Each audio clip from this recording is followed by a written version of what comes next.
दोस्तों, यदि आप एक पीएफ मेंबर हैं और अपना पीएफ निकालने, पीएफ एडवांस लेने, PF pension, KYC updation, name, father's name, date of birth changing के लिए या फिर किसी भी तरह का कोई ऑनलाइन क्लेम किया था और क्लेम रिजेक्ट हो चुका है, या फिर आप पीएफ ऑनलाइन क्लेम करने के बारे सोच रहे हैं, तो यह वीडियो आपके लिए बहुत ही हेल्पफुल होने वाली है। क्योंकि आज इस वीडियो में क्लेम रिजेक्शन से बचने के लिए क्या क्या तरीके हो सकते हैं, या फिर यदि आपका क्लेम ऑलरेडी रिजेक्ट हो चुका है तो अब आपको क्या करना चाहिए, इसके बारे में सारे रिजेक्शन के रीजन जो कि आम तौर पर आता है, उस प्रॉब्लम का सॉल्यूशन के बारे में डिटेल में बताने वाली हूँ। मुझे उम्मीद है कि यदि आप इस वीडियो को एंड तक देखेंगे तो आपके 99% प्रॉब्लम सॉल्व हो जाएंगे।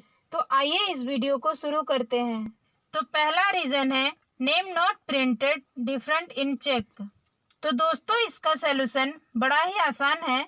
आजकल पीएफ ऑनलाइन क्लेम के नए प्रोसेस के लिए चेक या पासबुक के स्कैन कॉपी अपलोड करना मैंडेटरी कर दिया गया है, ताकि आपके यूएन में अवेलेबल केवाईसी और बैंक अकाउंट को मैच किया जा सके और किसी भी तरह के फ्रॉड से बचा जा सके। दोस्तों, जैसा कि आप लोगों को मालूम होगा कि साधारणतः दो तरह के चेक होते हैं।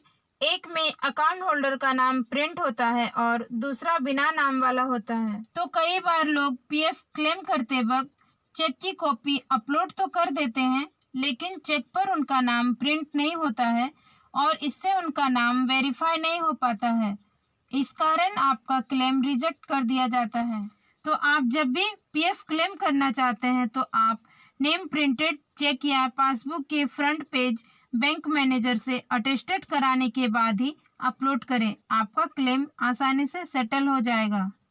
दूसरा रीजन अक्सर ऐसा आता है कि मेंबर नेम एज पर KYC bank detail is different from office record. ऐसा इसलिए होता है क्योंकि कई बार आप अपने यूएन में केवाईसी, बैंक अकाउंट अप्रूवल कराया है और आपके आधार वाले नाम दोनों में डिफरेंस हो जाता है। जैसे कि हो सकता है आपके आधार में आपका मिडिल नेम फुल हो, लेकिन बैंक अकाउंट में मिडिल नेम शॉर्ट में हो। ऐसे हालात में इस तरह के रीज़न देकर आपका क्लेम रिजेक्ट कर दिया जाता है। तो इसका सलूशन बड़ा ही सिंपल है। आप पीएफ क्लेम करने से पहले ये इंश्योर कर ले कि आपका आधार और बैंक अकाउंट दोनों का नाम सेम हो। यदि सेम नहीं है तो अपने बैंक अकाउंट में नाम करेक्शन करवाने के बाद ही यूएन में केवाईसी अपडेट करा ले और अपने एम्प्लॉय से अप्रूवल कराने के बाद ही पीएफ क्लेम के लिए प्रोसीड करें। आपका क्लेम रिजेक्ट नहीं होगा। तीसरा रीजन है बैंक डिटेल्स आर इनकरेक्ट। ऐसा रीजन देखकर लोग ये सोचने लगते हैं कि हमारा आधार, पेन और यूएन में जो नाम अवेलेबल है और बैंक अकाउंट में जो नाम है सारे एक जैसे हैं, फिर भी क्लेम क्यों रिजेक्ट हो जाता है।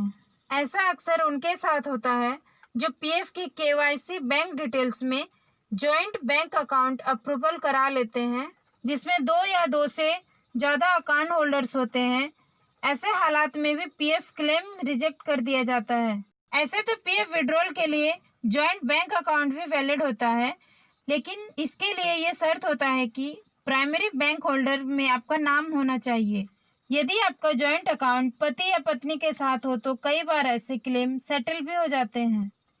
चौथा रीज़न है जो कि मैं समझती हूँ कि 60 to 70% लोगों को उनके क्लेम रिजेक्शन के साथ ऐसा लिखा आता है कि certificate not signed enclosed ABCDE।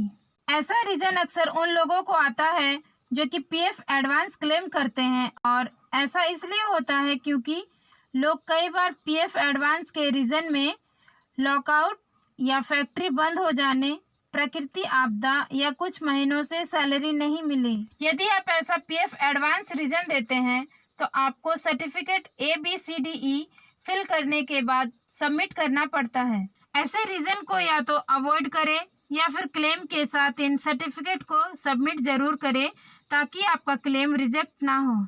कई बार ऐसा रीज़न इसलिए भी आ जाता है क्योंकि किसी भी क्लेम रिजेक्शन के लिए पीएफ डीलिंग क्लर्क को 2 रीज़न देना पड़ता है। तो पीएफ डीलिंग क्लर्क फर्स्ट में रीज़न को मैनुअली टाइप कर देते हैं और दूसरे वाले को डिफॉल्ट छोड़ देते हैं। ऐसा रीजन आपको आता है तो आप फर्स्ट वाले रीजन को कंसीडर करें और बाकी को इग्नोर कर सकते हैं।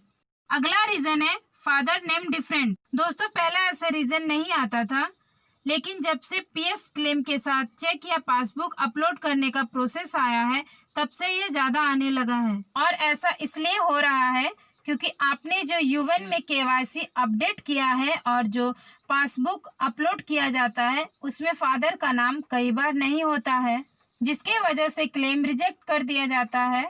इसका भी एक सिंपल सोल्यूशन बताना चाहूँगी कि आप अपने पीएफ क्लेम करते वक्त पासबुक की जगह नेम प्रिंटेड चेक की कॉपी अपलोड करें, क्योंकि पासबुक में फादर्स का नाम प्रिंटेड होता है लेकिन चेक पर सिर्फ अकाउंट होल्डर का ही नाम होता है। तो ऐसा करके आप ऐसे रिजेक्शन से बच सकते हैं। पहला रीजन को लेते हैं पीडीएफ नोट ओपन रीसबमिट। ये रीजन रिसेंटली ज़्यादा देखने को मिल रहा है। इसका मेन वजह यह है कि आजकल कोई पीएफ क्लेम ऑनलाइन अप्लाई करते हैं तो एक चेक या पासबुक की कॉपी अपलोड करना मैंडेटरी कर दिया गया है। कई बार अपलोड किया गया हमारा पीडीएफ कॉपी ओपन नहीं हो पाता है, जिसकी वजह से पीएफ डिपार्टमेंट क्लेम रिजेक्ट कर देती है। पीडीएफ कॉपी ओपन नहीं होने के कई कारण हो सकते हैं, जैसे कि आपका पीडीएफ कॉपी का करप्ट हो जाना, सही फॉर्मेट में ना होना, सही रिक्वायर्ड साइज में ना होना, या फिर अपलोडेड कॉपी रीडेबल नहीं होने से भी आपका क्लेम रिजेक्ट हो सकता है, क्योंकि इन वजहों से आपका बैंक अकाउंट वेरीफाई करने में पीएफ डिपार्टमेंट को मुश्किल होती है और आपका क्लेम रिजेक्ट कर दिया जाता है। तो दोस्तों आप जब भी चेक या पासबुक की कॉपी अपलोड करें तो सही फॉर्मेट, सही साइज और रीडेबल हो, इसकी जांच जरूर कर लें। स्कैनिंग के लिए गूगल प्ले स्टोर में बहुत सारे ऐप भी मौजूद हैं, डाउनलोड करें और इस्तेमाल करें। अगला रीजन है डेट ऑफ लिविंग रॉन्ग या date of leaving does not match the company records. ऐसे रिजेक्शन के कई कारण हो सकते हैं, जैसे कि आपके जॉब छोड़ देने के बाद आपकी एम्प्लॉयर आपकी सैलरी होल्ड कर देते हैं, या फुल एंड फाइनल सेटलमेंट करने में डिले हो जाने के कारण, आपका जॉब छोड़ने के बाद कुछ महीनों का गैप हो जाने के बाद आपके एम्प्लॉयर आपका पीएफ कंट्रीब्यूशन पे कर देते हैं। कई बार एनसीपी यानी नॉन कंट्रीब्यूटरी पीरियड का सही से अपडेटेड नहीं होने के कारण सही डेट ऑफ लिविंग डालने में गलती हो जाती है। इस कारण आपका क्लेम रिजेक्ट कर दिया जाता है। इस प्रॉब्लम का बड़ा ही आसान सॉल्यूशन है, बस अपना डेट ऑफ लिविंग को करेक्ट करा लें और रिक्लेम कर दें, आपका क्लेम सेटल हो जाएगा।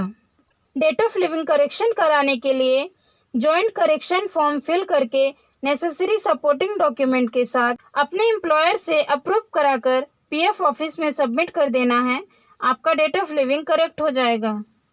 इससे मिलता जुलता एक दूसरा रीजन आता है date of leaving wrong contribution coming after leaving date. तो इसका जवाब भी सेम है जैसे कि ऊपर के रीजन के लिए बताया गया है। अगला रीजन है इनसफिशिएंट सर्विस। दोस्तों ऐसा रीजन अक्सर उनको आता है जिनकी सर्विस 6 महीने से कम होती है। इसके पीछे पीएफ का एक रूल है और ये रूल कुछ ऐसा है कि यदि आपकी सर्विस 6 महीने से कम की है तो आप सिर्फ पीएफ का पैसा ही निकाल सकते हैं, पेंशन का पैसा आपको नहीं मिल सकता है, यानी कि आप सिर्फ फॉर्म 19 ही क्लेम कर सकते हैं। फॉर्म 10C अप्लाई नहीं करना होता है।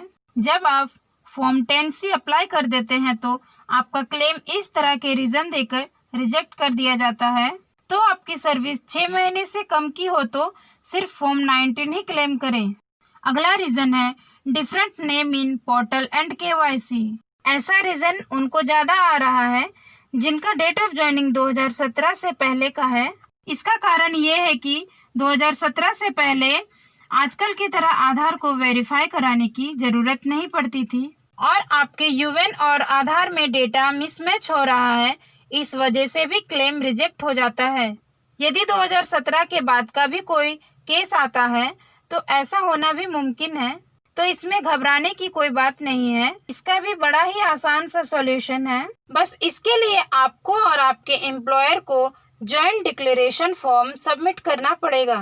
एप्लीकेशन के साथ सपोर्टिंग डॉक्यूमेंट जैसे आधार और पैन की अटेस्टेड कॉपी जरूर अटैच करें। एक बार आपका नेम और आधार करेक्ट हो जाए फिर आप रिक्लेम कर सकते हैं। अगला रीजन है सेटल्ड बट रिटर्न। दोस्तों ऐसा तब होता है जब पीएफ डिपार्टमेंट से आपका क्लेम क्लियर होकर आपके पैसे आपके बैंक में ट्रांसफर कर दिए जाते हैं, लेकिन बैंक से आपका पैसा रिटर्न पीएफ डिपार्टमेंट को चला जाता है। ऐसा होने के कई कारण हो सकते हैं, जैसे कि आपका बैंक अकाउंट नॉन ऑपरेटिंग या एक्टिविटी ना हो, जो कि आपने अपने यूएन केवाईसी में अप्रूव कराया हो। कई बार आईएफएससी मिसमैचिंग के कारण भी ऐसा हो सकता है, और ऐसा इसलिए भी हो रहा है क्योंकि बहुत सारे बैंकों को एक साथ मर्ज किया जा रहा है, जिसके कारण आईएफएससी चेंज हो जा रहे हैं। यदि आपके साथ ऐसा कुछ भी हुआ है तो आप अपने बैंक से संपर्क करें और चेक करें कि पीएफ का पैसा बैंक से क्यों रिटर्न कर दिया गया है। यदि कुछ डिफरेंस मिलता है तो उसे करेक्ट करा लें। फिर अपने यूएन केवाईसी में सही बैंक अकाउंट अपने एम्प्लॉयर से अप्रूव कराने के बाद रिक्लेम करें। तो दोस्तों, आज का वीडियो यहीं पर समाप्त करती हूँ। पीएफ के बाकी रिजेक्शन के रीजन और सोल्यूशन को अगले वीडियो में कंटिन्यू करूंगी, और आने वाले वीडियो के नोटिफिकेशन मिल पाए इसके लिए हमारे चैनल को सब्सक्राइब करके नोटिफिकेशन ऑन कर ले। Thanks for watching.